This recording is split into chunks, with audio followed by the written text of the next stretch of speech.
Hello, my name is Rockleman. Welcome to Penumbra Overture.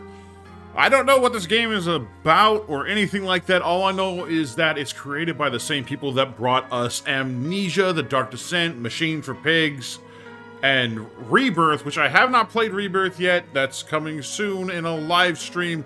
Keep an eye out for that video, or that stream. It should be coming out soon. But this is Penumbra Overture. Again, like I said, it's brought to you by the same people that made Amnesia. At least that's my understanding. I don't know for sure if that's... This is really loud. I don't know for sure if that's what's going on or not, but that's what I understand. We're gonna go with... We'll do hard. We'll do hard. My story begins in February, year 2000. So, for once, we're gonna do a horror game on hard mode. And not try hard mode. I'm not going to make the same mistakes my father made. Howard vanished from my mother's life before I was even in it. So when he sent me a letter a few days after Mum's funeral, it was the first I'd ever heard from him. Pity he was dead. Writing from beyond the grave must be a genetic habit in my bloodline.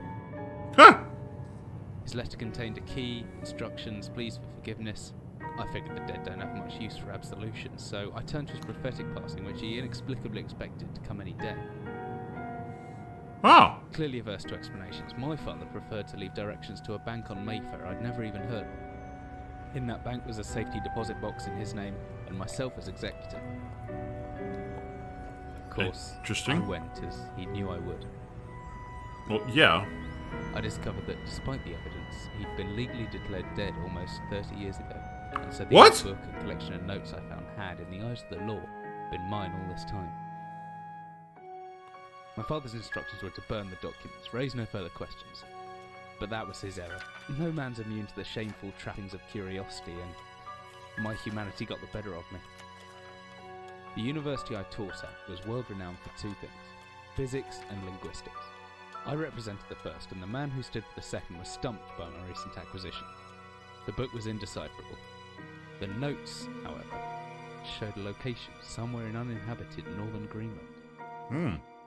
Greenland. It took me almost a year to book the last flight I'd ever take. As I watched civilization disappear along with Heathrow, I realised my father had disappeared 3 decades ago, almost to the day. And I considered in turn what it was that I was leaving behind. Huh. We landed on a strip of ice a few feet wide, and within minutes I was pulling away on a chartered boat, beginning the 12-hour journey that would lead me into my past. 12 hours. Okay. It's a long journey.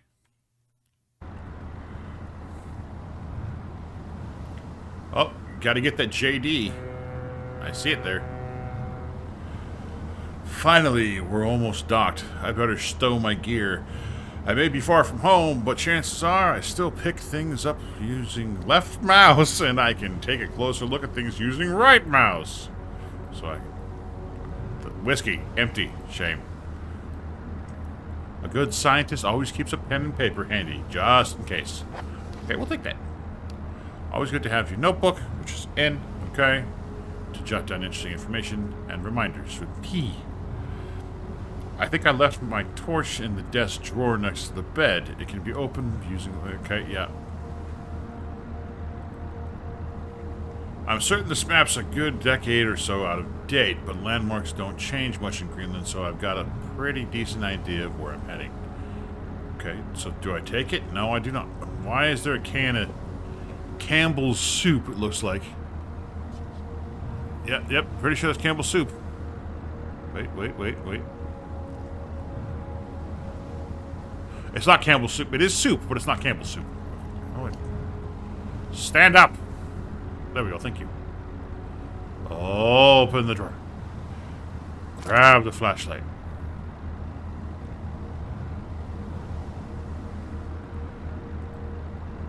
Okay. Inventories tab. Okay. Have a flashlight. I have a bag. A baggie. Just put it back there, I guess.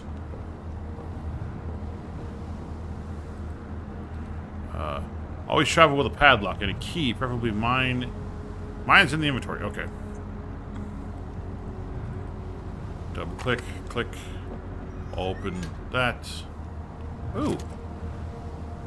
Could come in handy if my torch runs out of battery. I should be able to access it through my inventory or with the shortcut G-key. Okay, cool. Some batteries. The flashlight.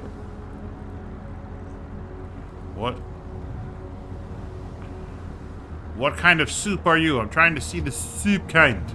I don't know. I don't know. We should just throw it. Okay. Hold on.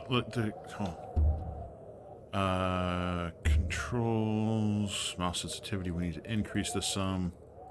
Like, a lot. That's better. Okay. As I stepped off the boat, setting out into the blizzard that had formed around me, I realized how utterly devoted I'd been to the discovery of my father's past. I had no idea what to expect. Soon enough, my concerns were justified. I don't know whether I lost my orientation or my spirit first, but I lost feeling in my extremities soon after, and knew hypothermia was setting in. I started looking for shelter. You waited until hypothermia started setting in to look for shelter? So cold. Don't know where I am. Need shelter soon. Okay. Yeah. My entire head went numb a long time ago, but I can still hear the wind roaring past. Or is that some kind of animal? I don't know. That's kind of shelter. Ooh. What in the hell is that? I don't care. I need shelter. It looks frozen shut. Need something to break it off with.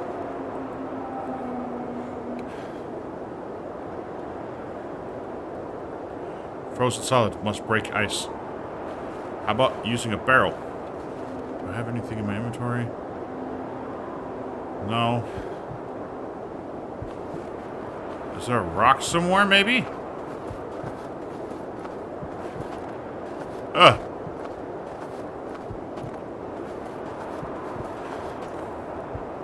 No.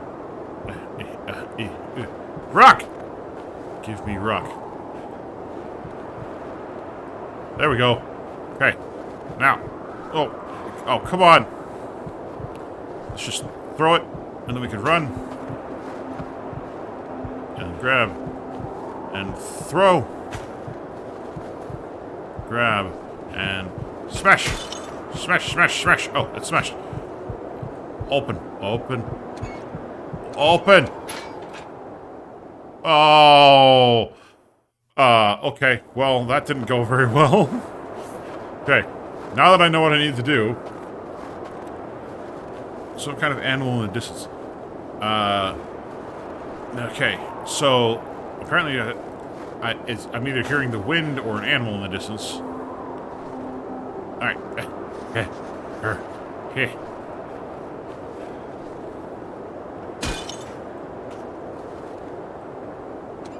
Open. Oh. Open.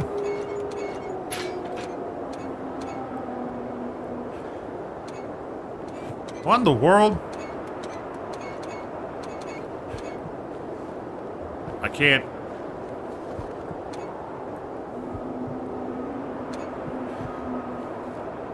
Something's wrong here. I can't open the door. There we go. Okay. In. Man, it would not let me open it.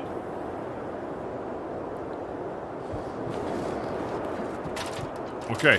So I found some shelter. It's very dark.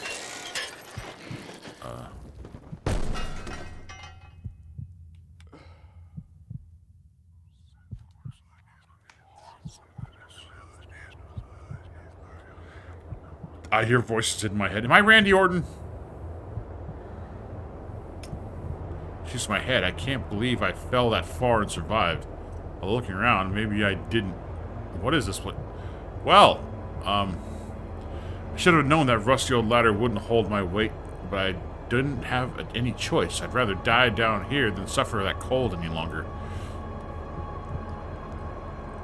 Are you sure that's a good idea? A heavy-looking wooden barrel. Could be anything inside.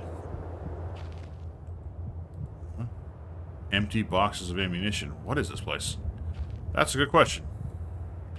How about boxes of health? Can Can I lift you up? No, just drag. Okay. Oh.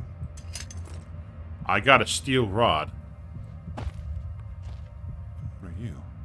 It's a flare! Uses a light source. Open.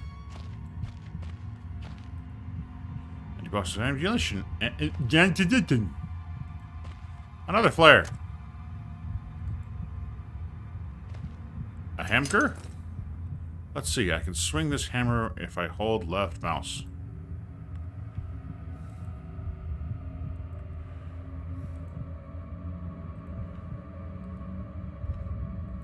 Well, this is interesting. Shelves are old.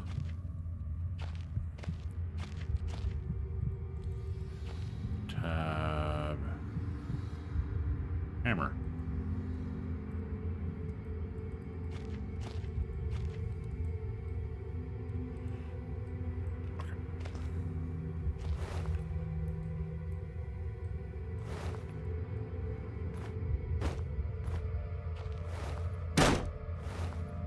Wait, there's a...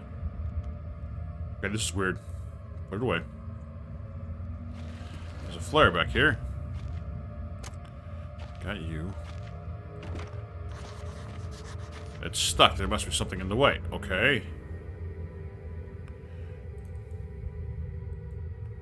Nope. Okay, that didn't work. Alright. Come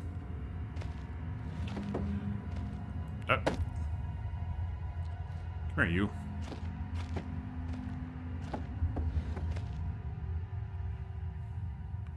Can I shove you through there?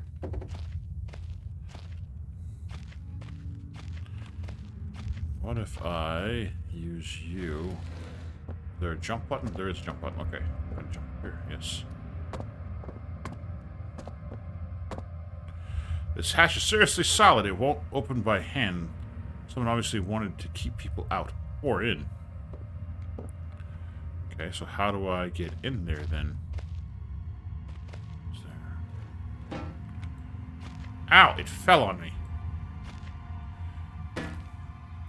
Look! Boards! This hole's been boarded up a long time ago. The wood looks pretty soft now. Okay, so let's grab the hammer.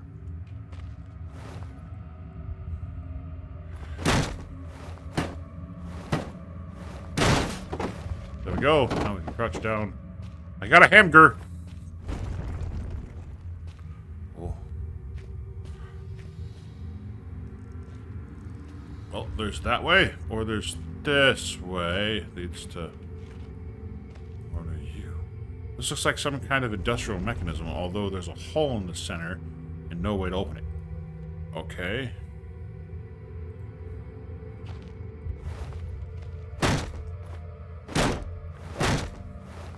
Ah, just smash it!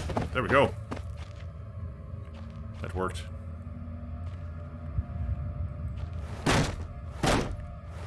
Just keep wailing away until you smash it. Nothing. Open the door now. Whoa! Break her easy now.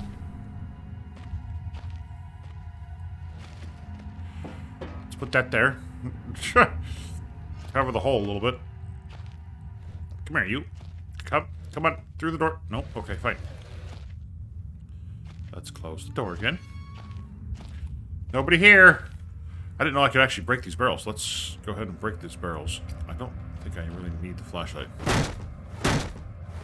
right now. None. Okay. How about this one? Anything in you? Doesn't appear to be anything in you either. Okay. There we go.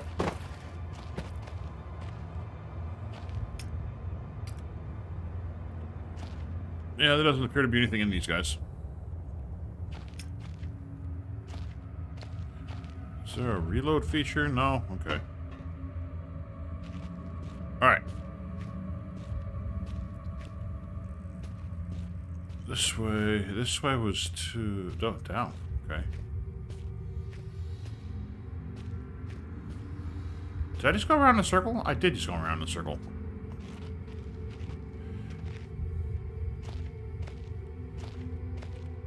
Okay. What if I use this on you? Aha! Now we turn you. Yes, let's open the door that something was banging against. Whatever I was descending into, it was 100 feet below ground, protected by 2 solid metal hatches located in a remote Arctic wilderness and buried beneath the snow. I didn't know what to expect, but it made me feel something I hadn't felt since I was a child. I'd never given it much thought before, but I realized that our entire society is a network of safety nets, emergency services at the end of the phone line, health and safety in the workplace, friends, family, lovers, all there if something goes wrong. Part of a carefully designed structure to prevent all but the most mundane of emotions. Once again, I felt like I did when I was in school, surrounded by a closing ring of older kids, knowing anyone that might help me, friends, parents, teachers, were too scared or too far away. Oh. What are you?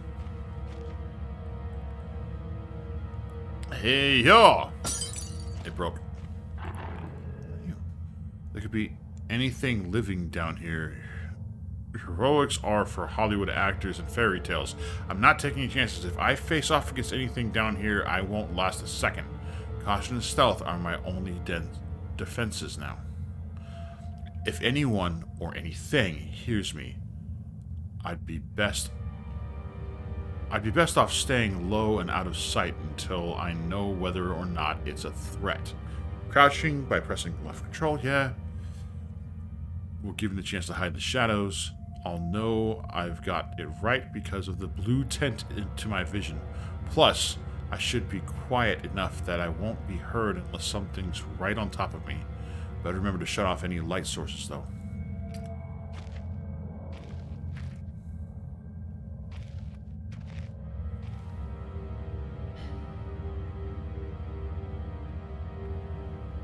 Okay.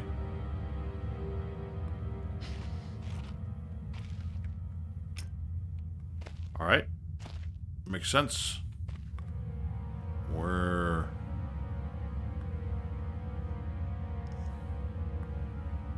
I'm there. So the office is over there.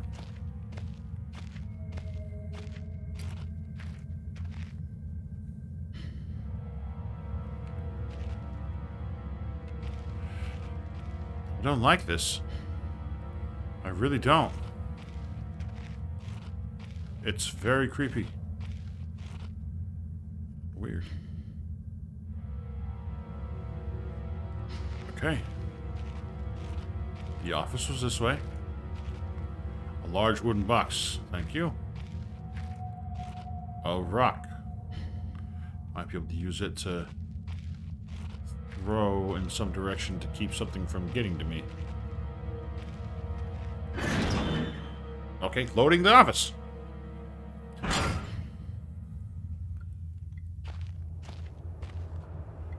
Let's start with the bottom drawer. What are you? Beef jerky! Nothing. Nothing. Painkillers. Nothing. Nothing. Okay. It's locked. I need a key. Alright, how about a flare? Does a flare work? Can I set it on fire? Key. Nothing. More jerky. Nothing. Okay. Not there. What about you? Oh, you're drawers. Oh, you're a file cabinet. Laying on its side, okay. Backstrin? Command Bunker Emergency Airstrip Zulu Weekly Report. Another unremarkable week in Greenland. Regular supply shipment received. Standard emergency drills carried out. Routine runway maintenance completed. I have ordered maintenance be carried out twice weekly from here on in due to increased snowfall. 1 wounded. The 1 wounded figure is no cause for concern back in London. The Germans haven't extended their front line by 4,000 miles. 2 of my men were caught manufacturing cherry bombs in our workshop armory and succeeded in blowing off a couple of fingers. I take partial responsibility for this in that I allowed them access to the demolitions manual we keep in the storeroom, and I'm sure that's where they learned the ingredients. As a precautionary measure, I have now locked up that manual in the chest in my office and will keep the key on my person at all times. Needless to say, both men have been disciplined, and the injured man has been sent home for medical care. I cannot help but think that a more suitable punishment would have been for him to stay out here, but the matter is out of my hands.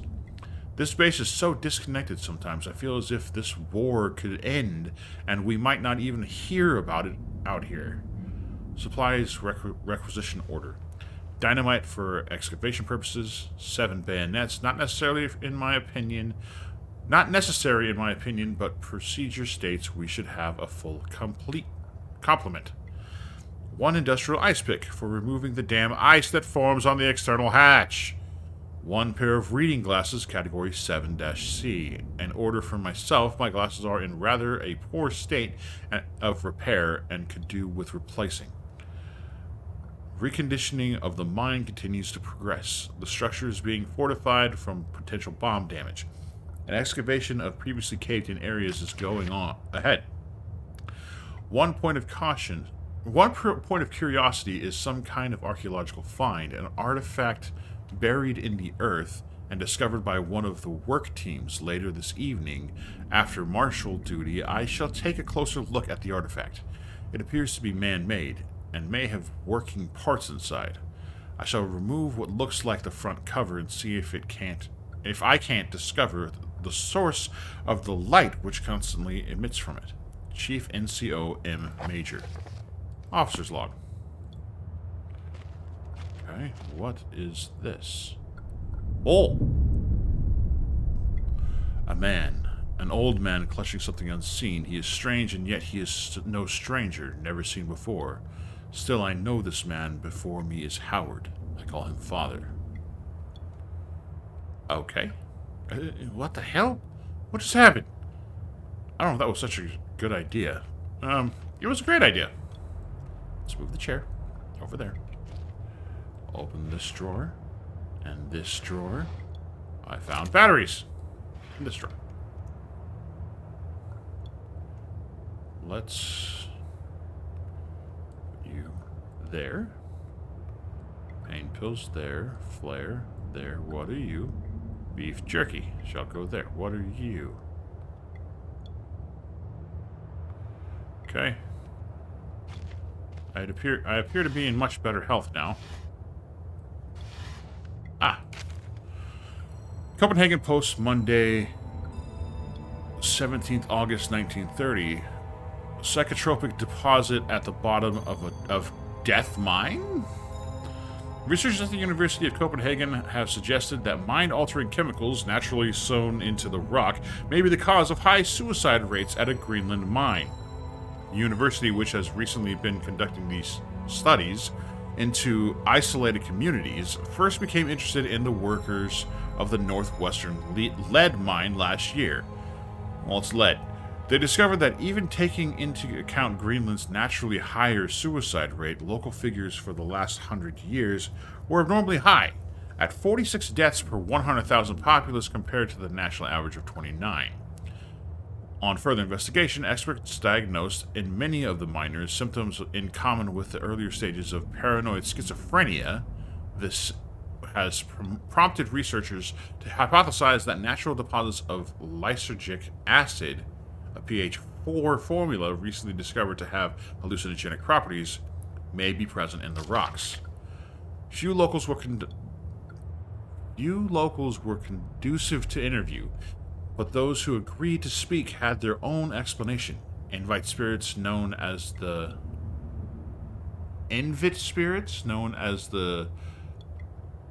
Turngate? Turngate, okay. Live in the mountains. The university is allowing the results of chemical testing studies continue. So, Turngate. Okay. A key. I found a key. We shall use the key on the box, because why not? Open. What is this?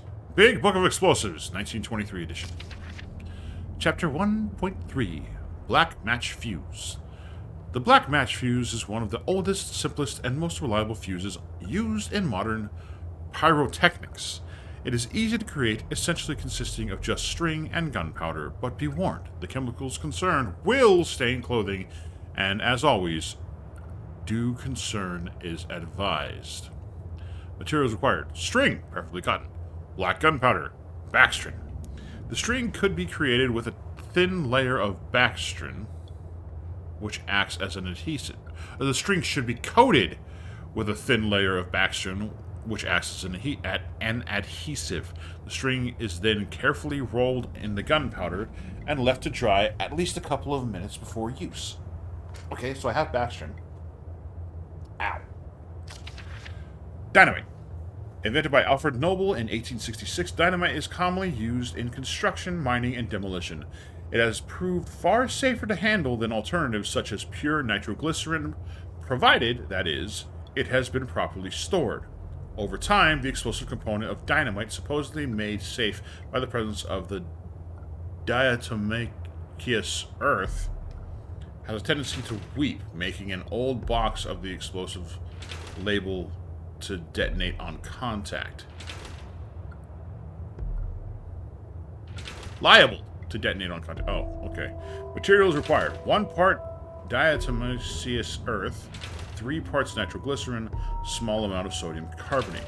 Text unreadable, and then simply form into short sticks and wrap in paper. Chapter 2.3, Trinitolvenae, TNT. TNT was first discovered in 1863 by German chemist Joseph Wilbrand, but it took some years before it yielded its true potential. This was because of the difficulty of making it explode and the lesser detonation in comparison to dynamite. The main advantage was discovered by the German Navy, who employed TNT's relative explosive stability in order to cause massive damage to British warships. Their torpedoes could be detonated inside a ship's armor rather than exploding on contact, as did other shells. Armstrong's mixture. Interesting. There's a lot of possibilities for creating explosives. I wonder if those are real ways to create explosives. That would be an interesting thing to find out. But, unfortunately, we haven't done a whole lot just yet. But we did get some explosive stuffs ready to go. Well, some of the chemicals for explosives ready to go. We have the backstrin. And I'm sure string would be pretty easy to come by. I can just pull some of my clothes off and use it as need be. But, yeah, this is interesting. Haven't really gotten to the horror aspect of it yet. It's a little weird. You know, the whole hiding thing and things turning blue and then coming into focus. That's pretty cool. But, you know, we'll have to see what else this brings us next time, because that's all the time I have for this episode right now. So thank you guys so much for watching. I hope you're enjoying this. If you are, you know what to do. Like the video, share the video, and subscribe to the channel. Don't forget to ring that bell, because when you ring that bell, you get notifications every time I post new videos, which I do daily. We'll see you guys next time. Until then, keep your head up and keep moving forward. This is Ruffnum, signing off.